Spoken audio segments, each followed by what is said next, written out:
people don't realize, like, I'm almost 6 years into it, and for the first 4.5, 5 years, I grinded every single day and did 4 open houses every single weekend. I would do a 12 to 2, and then I would do a 2:30 to 4:30 Saturday, Sunday, and it's like I put the time in. Welcome to The Flow, real estate and money show for people in Canada looking to understand the home buying process, to demystify real estate investing, and to make mortgage financing accessible for anyone. The goal here on this show is to help people understand ways to make their money work for them, get in the market sooner, and realistically, completely open up the box on how mortgage financing works. I'm Alex McFadyen, your host, and I can't wait to help get you into the flow. Dealing with and beating cancer, having your mom pass away during COVID, nonetheless, running 100 kilometers and then 100 miles and raising over $200,000 for charity. These are some things that even the best of us probably wouldn't imagine happening in almost a lifetime or over the course of an extended number of decades, good and bad. And the guest for today's show actually had all these things happen over the course of just a few years, like literally less than 5 years. Today's guest is Jayden Lee. And the thing about Jayden, and you'll find this through the episode, is he has endless enthusiasm. He's got a lot of energy, but the last few years have created and provided a lot of wisdom. Now, Jayden is on today to talk about getting through adversity with strength and overcoming adversity through strength. He's also here to talk a little bit about what he sees as the biggest issues and challenges that young people face getting into the real estate market and why they continuously hold back when they should do more. Specifically, how to overcome that. I'm really excited for this week to bring on Jayden Lee from Century 21 Chilliwack. That's a good conversation when you can do that, man. Yeah. I guess we shouldn't open up the podcast that way, though, right? No, we should no. just drag into a little it. more positive note. Yeah. So did you go for a run this morning? No, I didn't this morning, actually. I've had a pretty good morning routine lately of, like, I've been getting up at like 4:45-ish. I'll start reading like a book at 5, like 2 chapters usually, and then I'll do like a meditation and breath work and stuff, and then go cold plunge. Yeah. And then I go to the gym, and so I've just been like doing that, and I'm just tired. So like this weekend I just like slept in a whole bunch. Good. You need that. So you're like the anti-Alex Hormozy. Yeah. Alex Hormozy's got this thing right now where he says, I don't know, he talks about these 3-hour morning routines. He's like, that's bullshit. Just get to work. The sooner you get to work, the more you get done. No, I think it's good, like, to have that in the morning, like, just to have, like, I like being like up at 5 a.m. sitting on my couch when it's like I don't even turn the lights on in my house. Like I literally have it dark and like just like I think it's just like, and have a cup of coffee. I think it's like so peaceful. So when you have somebody stay in your house and they get up and they see you on the couch just like meditating, does it scare them or throw them off? I just started doing this like the last couple of weeks, like once, like, because Clayton was staying with me for like a month and a half, and I wasn't doing that. Well, actually, me and him did get up at 5. He would read, and I would read on the couch together. Whatever works, man. Whatever works. I love that, dude. Well, we're right into it now, so let's get going here. So, Jayden, thanks so much for joining me, man. I appreciate it very much. We did an intro separately, so we'll figure out the intro as we go along here. So, hot off, less than 30 days ago, your 100-mile run. You still hurting or what? No, I actually went on a run a couple days afterwards, and my knee was still pretty sore. That was like 3 or 4 days afterwards, which was probably a little bit too soon. Yep. But no, I'm feeling totally fine. It was more like the mental exhaustion that I underestimated. Like, I felt physically fine like a couple days afterwards. Yep. It was like for a month and a half, or not a month, sorry, a week and a half, I was pretty like not all there mentally still. Just kind of like checked out, zoned out. Yeah, and just had a hard, like, I was forgetting a lot of things and just like was Crazy. kind of just not all there. You never think about that. So honestly, how much time did you spend in the hot tub after that for the next days? that I didn't spend any time in the hot tub that night, but the next day I was in there for like that melting. Was a good portion of the day. Crazy, man. So I think a lot of people don't think about that side of life in general, which is like the mental exposure that it takes to make some massive or jump some massive hurdle. In this case, because the listeners might not know all the details, let's talk about it briefly. Let's get into it. I know we're going to have some real estate talk later, but let's start off with the fun stuff. So 100-mile run for charity. Tell me a little bit about it and just your general experience of why and how. Yeah, so I was diagnosed with acute lymphoblastic leukemia when I was 16 years old, which is a type of blood cancer. And so I did 3.5 years of chemo at BC Children's Hospital from 2015 to 2018.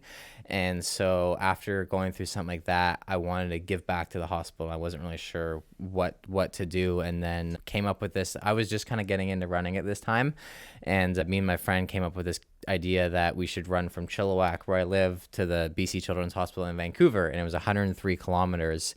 And at that time, I had never ran more than 10 kilometers. And we came up with this idea one time at my house one night. And then I was like, yeah, right, I could never run that far. And then the next day, I went out and did a 10K in under an hour. And I was like, that went pretty well. Like, I could probably do that 10 more times. So I texted my buddy Cam, and I was like, let's do it. And he's like, do what? And I was like, let's run from Chilliwack to Children. So that was like end of 2020. And then 2021, we trained all year for that. And October of 2021, ran from Chilliwack to Children's and raised $125,000 for the hospital. And it was such a cool, big experience. I didn't really want to try and recreate it again, but with leukemia, the highest risk for it to come back, if it's going to, is 5 years after you stop. So finished in 2018. So this year was actually my 5 years since I've been off chemo. And so I had, in October, a month ago, I had my last blood work appointment, and then I was clear I wouldn't have any more checkups at Children's after that. So I came up with this idea that I was like, I should get my blood work done, and then to kind of close out my journey. This time I wanted to challenge myself again. So I wanted to do 100 miles this time instead of kilometers. So it equaled 166 kilometers. So on October 6th, about a month ago now, me and probably 25 to 30 of my friends, we had a whole convoy. It was pretty cool. We ran from my last appointment. We ran back to Chilliwack, 100 miles. It was 166 kilometers. Took just over 23 hours, and we raised, so I don't have the exact total yet because I'm just leaving it open for a bit longer still, but we're just over $80,000 raised. So Unreal. Between the two runs, raised over $200,000 for Children's Hospital. Yeah, it's wild. It's absolutely amazing. And having come out for just a little snippet of that and brought Chewy along with me for the run, it was actually it was just incredible to see the support of everybody else around too, right? Like I had a chance to run with your grandma. Yeah, my grandma was out running. She was amazing, just unreal, and she was awesome to talk to. And then the other people that were there from all over the country, some people local, some people from Canada, and some people from the US, and it was just really neat to hear. My friend even came from Dubai. She flew from Dubai for wow. Yeah. Yeah, that's wild. So that support was crazy, and it says a lot about the impact that you've had, but also how other people feel about cancer and what it's done to impact people around them. And so really, like what I took away from all of this is just, actually I took a lot away, so this is going to be a little bit, but the first thing was the decision. Like you made a conscious decision in 2020 or 2021 to do something. And then it sounds to me where it was almost like, I don't know if you want to say like negligence, but you're kind of like, I did a 10K, I could do this. Yeah. And then right away you're like, let's go train for it. Let's go do it. So it was a decision that you made to do it and then not really look back from, right? Yeah. Well, I just feel like nowadays, like people are just so like, oh, I could never do that, and then just leave it at that. Whereas like we don't know what we're truly capable of until we really try something. And I mean, I didn't know I was capable of running 100 miles a year ago, but I do now. And so it's to have the mindset of like, you can really do anything you put your mind to. And what I learned through the run, both of them actually, was it like physically, I was done like halfway through both of them. Like your legs start to give out, but it's your mental that pushes you forward. And so what I loved about it was like for my run 2 years ago, my legs were done at kilometer 60 where I still had 40 kilometers to go.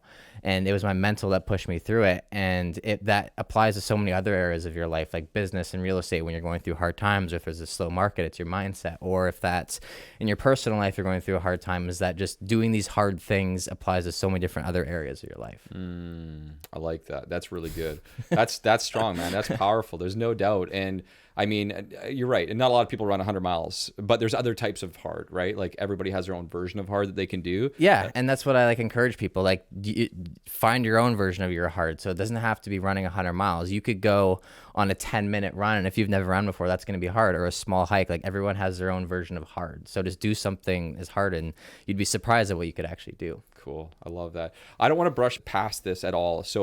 But what I'd like to do is move this forward into what you mentioned and then come back to your experiences in our conversation, specifically when it comes to what you mentioned there. So as a career, you're a real estate agent, and you've been doing this for what, 4 or 5 years now? Almost. It'll be 6 years in February. 6 years. Crazy, man. Crazy. And you're 24 years old today. Yeah. So 6 years, basically licensed out of high school, just got out of diapers, and then you're basically selling homes. Passed my exam when I was 18, and so I actually had to wait 2.5 months to be 19 to get my license. Unreal. Can't even drink and you're selling a house. I love that. I love that. And we were talking earlier today, and you were sharing things that, I mean, I didn't necessarily know completely, but I had an idea.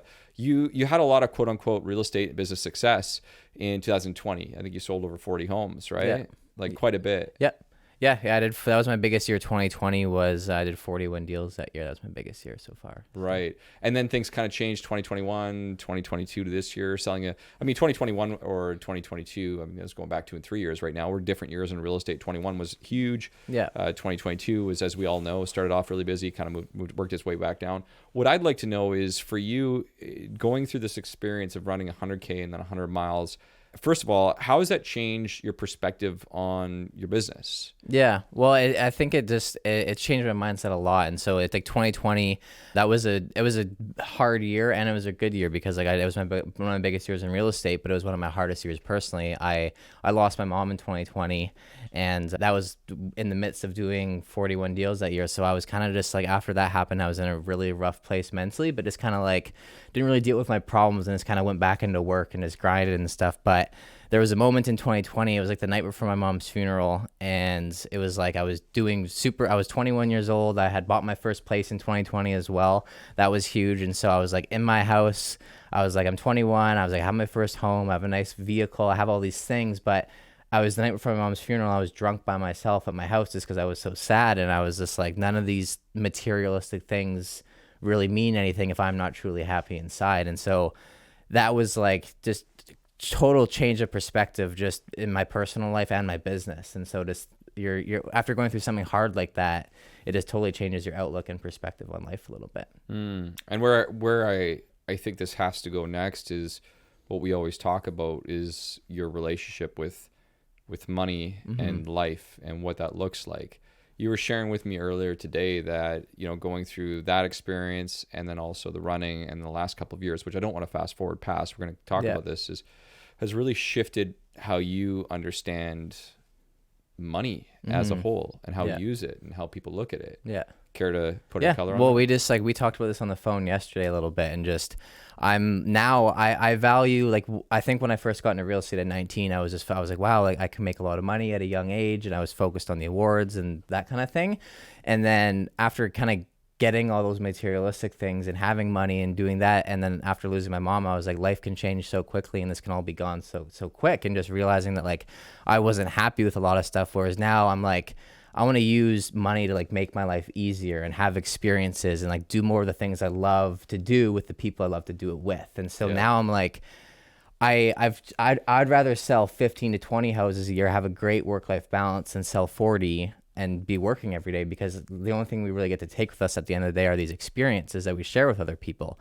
And so my relationship with money has just changed, and we chat about this on the phone, and just saying like, if I was making $500,000 a year in comparison to what I am now, like I don't think I'd be living my life any differently, because now I've made my values of experiences, adventure, time with friends and family, and those are the things that I value, and that's how I live my life now. Yeah, and it's a good point. I mean, your version of how you deal with it was shaped by your past, with obviously the experience with your mom, and then making a decision to go into more just experiential considerations. And at the same time, you've also, it's not like you've said, hey, I don't want to earn good money and I don't want to invest and I don't want to make money. I mean, you own 2 pieces of real estate now, right? Yeah. I bought my first place in 2020. It was a townhouse in Chilliwack. It was about $416,000. And then, the market went up a lot. And in 2021, I got it bank appraised it at $650,000. And then, as you know, the bank loan you 80% of the equity that you have in your house. So got a line of credit, and then you're able to help me buy a rental property. And so I bought that in 2022. And so no, like I definitely, like I'm grateful that I've had these experiences when they did happen, because I was able to kind of let my money work for me and was able to make those investments then. And now it's like, and obviously going through kind of the tough times in the economy and the market we've had the last little year, like now I kind of want to have a bit of savings, and one, just for a rainy day when times get a little bit tougher, but also just to have money to do these experiences, and when these opportunities come up, to make these memories. Right.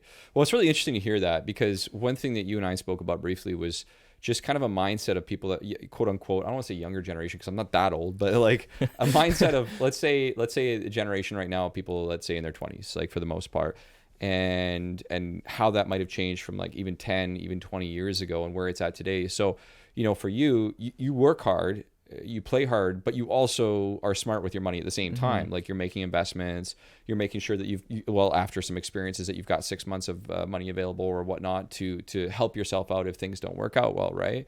But what I've noticed recently, and you were mentioning this earlier, is that people have already given up before they get started now. And it seems like people aren't willing to do the hard things, which doesn't mean 100-kilometer, 100-mile run, but like, it almost seems like so many people have given up before they got started, and they're just not willing to do anything hard.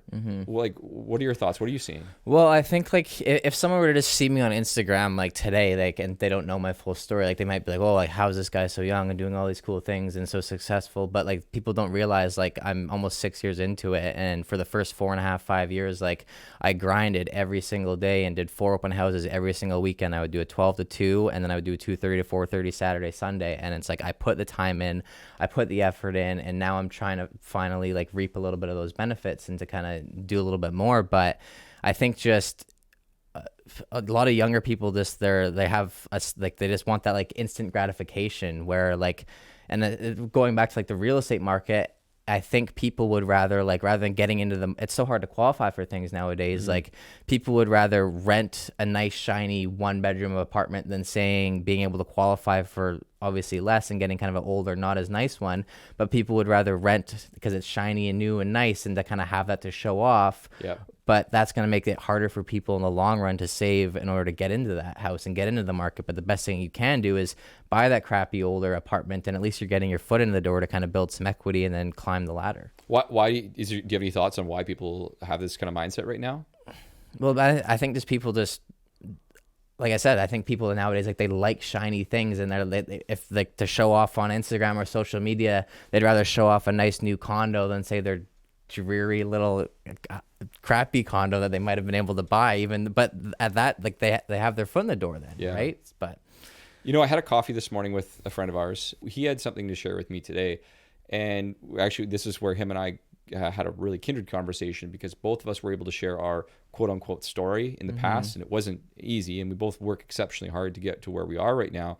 And one thing he said to me is, like, tell more of your story, because people need to hear about the hard stuff. They need to hear about the downside. They need to hear about the negative. They need to hear about the shadow and the challenges, because the sad reality is that what most people hear and see is, and all they want to see is the pretty pictures, right? Or the videos of you doing, these runs out in, I don't know where you're going, but like flying all across the country, going from one event to the next event, but they're not seeing the hustle and the work and the effort behind the scenes.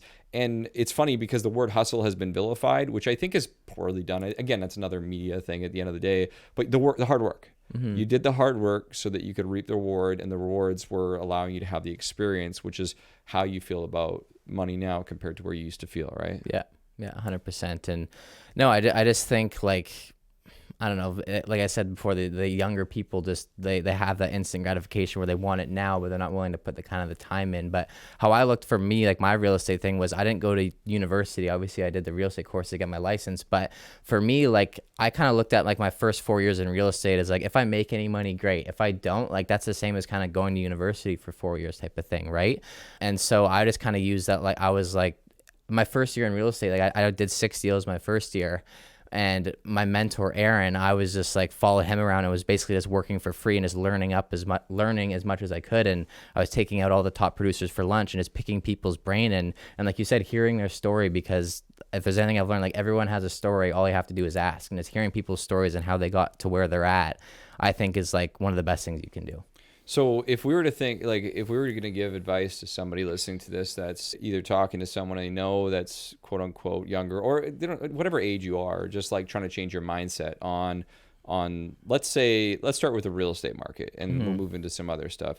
What are some of the things that you're telling people that you're hearing or come across that are feeling defeated or stressed out because they don't qualify for as much as they want to? Because I think you mentioned right away that it's not just that people don't want to do it, it's that they actually don't even have the ability to do it anymore. Like, what are you telling people to do? Yeah, like for me, like how I was able to was until I bought my first place in 2020, I still lived at home with my dad. And my dad, I'm very grateful, he was very supportive and didn't charge me rent or didn't charge me any money for food or anything. So like every deal that I did in real estate, I was able to just tuck that away, and my only expenses were basically my phone and my car. And so, but now I feel like And so what I would do is like if people were going out for lunch, I would like eat lunch beforehand and I would get water. And so I like was very like, I had like 4 different bank accounts and had like specific, and I saved like every penny that I had. So I was very conscious of that. But I think nowadays, like people say graduate, they get into a job and they're starting to make really good money. And they're like, oh, I'm gonna go buy a nice car. And they immediately get into debt. And that's like the worst thing you can do. And I just think that's just not the right way to do it. And so if you can save every penny that you have and kind of, you don't want to build up these things that cost debt, and they might kind of give you that instant gratification, but if you can kind of suck it up for a little while and save your money in order to get into the market, it's going to pay off in the long run. So the thing about delayed gratification, which is what you were talking about, is delayed gratification is not something that typically you just come with, right? Like especially when we look at our phone and there's like a million ads hitting us up all day long, every single day, like it's pretty tough. Like you can just literally click a button. It's almost like money's not real. So my thoughts would be, Jayden, if you started with that kind of mindset day one, is what in your mind helped you get to that spot early in your journey? Well, it was just surrounding yourself with the right people. Like you are who you hang out with. And so I was very lucky that like, I mean, you know, my friend Cam, and like, that's the first person I met in real estate. And so I started surrounding myself with the people that I wanted to be like. And so Cam, he's like one of my mentors and he owns our brokerage. He's like 37, 38 years old and he's super successful. And so I started hanging out with people like that and just surrounding yourself with those types of people. And there's that saying where it's like, if you're the smartest person in the room, like, kind of find a new room to hang out with, because if you're hanging out with your friends that are just blowing their money every week and going to the bar and spending a couple $100 every Friday night, like you're going to turn into that person too and start digging yourself into a hole, and it's just going to turn into this cycle. That's powerful. That's really good. It's true. It is absolutely true. But here's this flip side to that too, is I think that if you're in that position right now, you have the ability to change. And we've both seen that happen. Yeah. I'm sure you've seen friends that have I don't know, changed a switch or turned a switch and changed their life from that perspective. Yeah. Well, I think everyone kind of has like a light bulb moment. Like for me, like with just the light bulb moment for me was when I was, like I said, when I was for my mom's funeral, and I reevaluated what my values were. And so that was my light bulb moment. And someone who might be kind of going through a tough time, or just, like I said, going to the bar every week and just blowing out, like they might have that light bulb moment at some point, but everyone's going to kind of to hit that moment at some point. And that's why I like sharing my story and what I do, is because hopefully people can hear this and have that light bulb moment maybe sooner. And that's good stuff, man. I appreciate that. All right, let's go back to what we talked about before, which is the money and your emotions and feelings around money. I want to dig a little bit deeper. You shared that previously. I mean, there were some good things that you brought out there. Like the first thing was the fact that, hey, you went for lunches and you had water because you didn't have the money, which put you in a position to save money to do the thing that you wanted to do.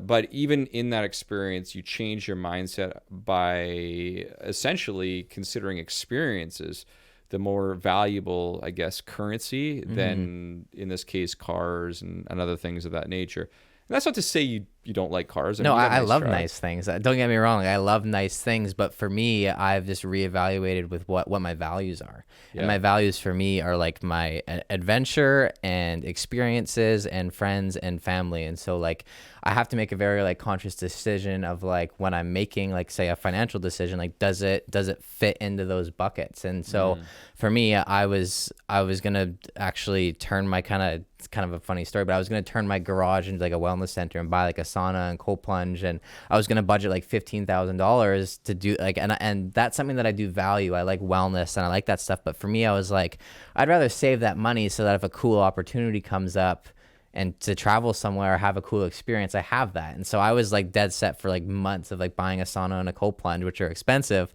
But all of a sudden one morning I was like, you know what? That's like not what I value it, but it's not like top of my priority right now. So I just shifted. I was like, you know what? I'm just going to scratch it. So what that says to me is that, well, you had a goal or something in your mind, but then when it came to the moment, you actually were able to say, okay, like, here's my list of stuff that's important right here. It's no longer hitting like, 2 or 3 of those kind of checkpoints, and you're able to evaluate. That's powerful.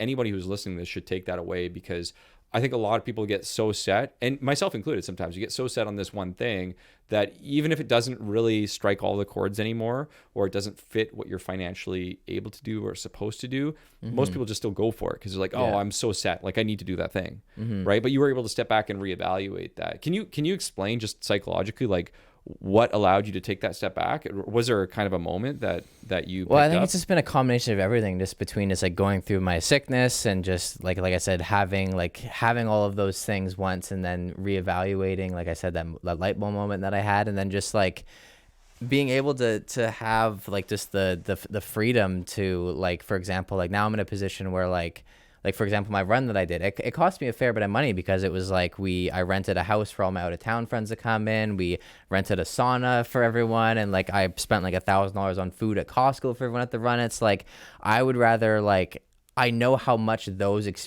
that you can't buy that experience. Like no one, like I couldn't spend $50,000 and have that same feeling that I had during that entire run. And so for me, it's like I know how good those experiences make me feel. And for me, it's like I could go buy a nice car, but at the end of the day, a car is going to get me from point A to point B. It does the same thing, but money can't necessarily buy you these other things.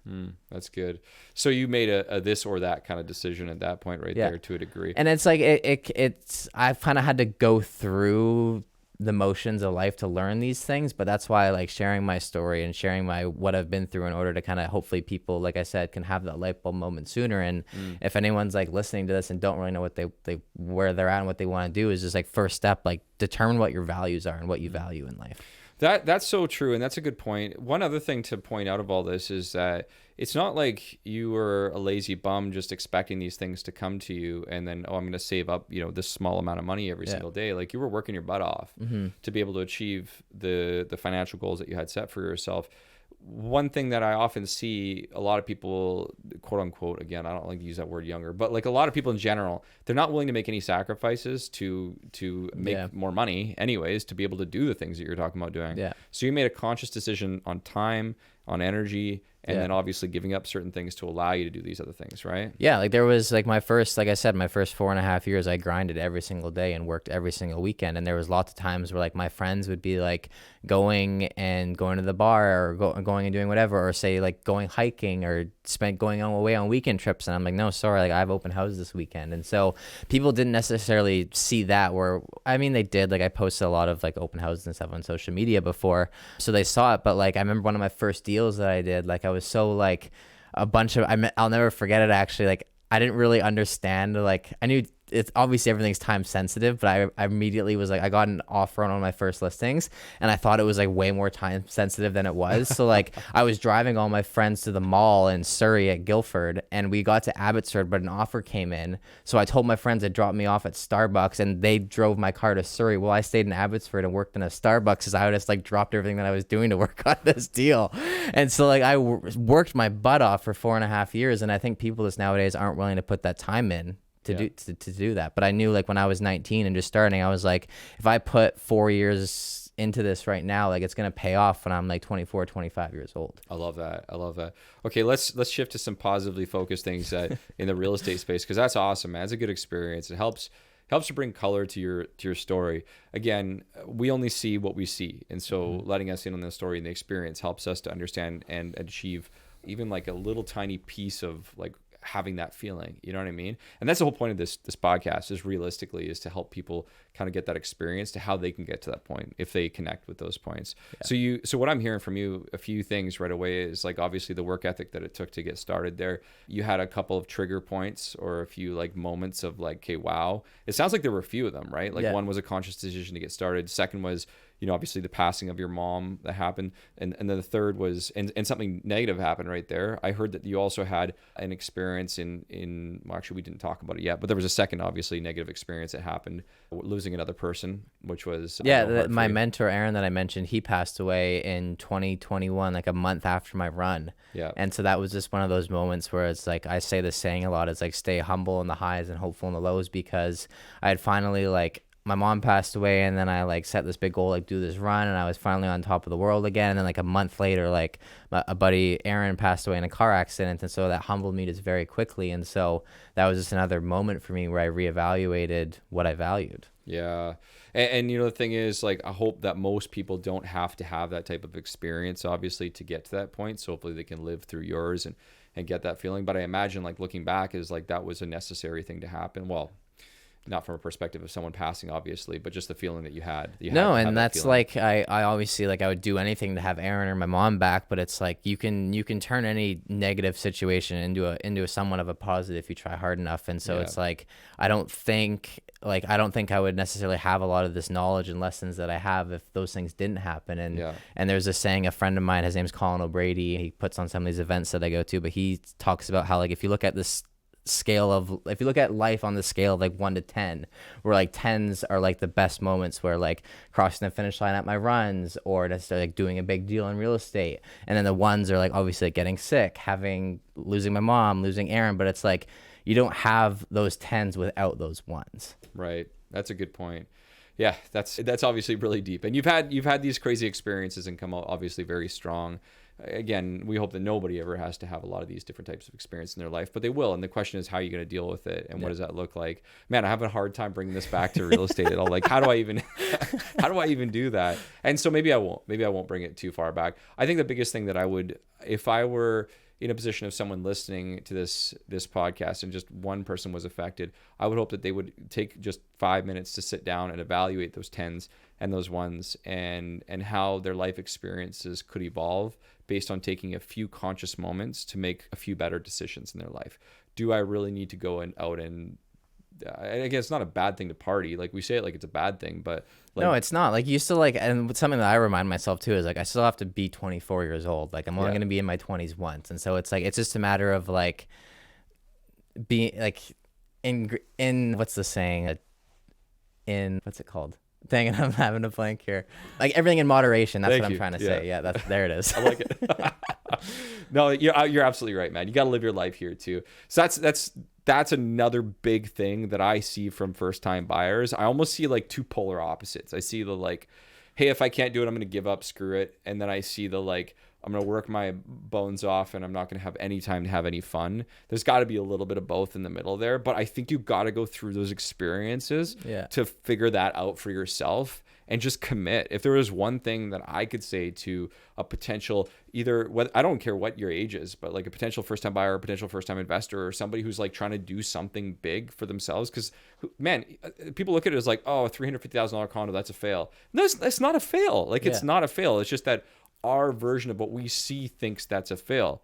Like, give yourself a pat on the back. Like, you did a really good job. Enjoy yourself for a little bit, right? Like, start small. Like, that's like, whether that's like saving. So it's like, you don't have to put $100 away every month if you can't, but like put $50 or $20. Like, start small. Or like I said, like the condo, like that's still getting you into the market and getting something. And you turn that into running. Like, you don't have to run 100 miles, but you can run 5 kilometers. And so all of these things are all relative. And so just like you don't go from 0 to 100. Like, you have to start small. Yeah, the compound effect. You probably trained in like 10K, 15K. I trained literally all year in order to do this one run. I didn't just run 100 miles off the go. Like, I trained for like, I've ran over 2,000 kilometers this year. Yeah, that's good, man. I think it's a reminder to get off Instagram or TikTok for a little bit and just go try and experience these things. Well, and that's what, like, social media can be used for such good things, like motivation and these things. But most of the time, everyone just posts their highlights on them. And so when you're looking at people's highlights, you get comparing yourself to other people. Right. That's a good point too. Anything else that you would want people to really hear or think about, whether it's money or dealing with the lows or looking for the highs, like anything else that you'd want to share? Well, if anyone's stuck, like, I just think like I said, I like using my story to inspire other people that hopefully they can get something out of it. But it's just like nowadays, like now, especially like going through these things and learning these things, like just like determine what you truly value in life, because you could be like a top producing realtor and do a bunch of deals every year and be number one. But if that creates you a ton of overhead and you have to do that in order, and you have to do that in order to cover your expenses, like, what else are you sacrificing? And so you really have to determine what your values are. That's good, man. I won't add anything more to that. Appreciate you, man. Thanks for coming down today. Thanks for having me. I appreciate it. Cool. Right on, man. That was an unreal episode of The Flow. I hope you enjoyed it as much as I did on my side right here. If you haven't already done so, make sure to check out all of the incredible resources that we have available. You can find us on Instagram at Flow Mortgage Co. You can find us on our website, getflowmortgage.ca. And of course, don't forget, our free first-time homebuyer masterclass that's currently available on our website for anyone who listens to the episodes. And if you loved what you listened here today, the only thing that we ask for is to share this with someone else that you think this could help. And hey, maybe leave us a great review online.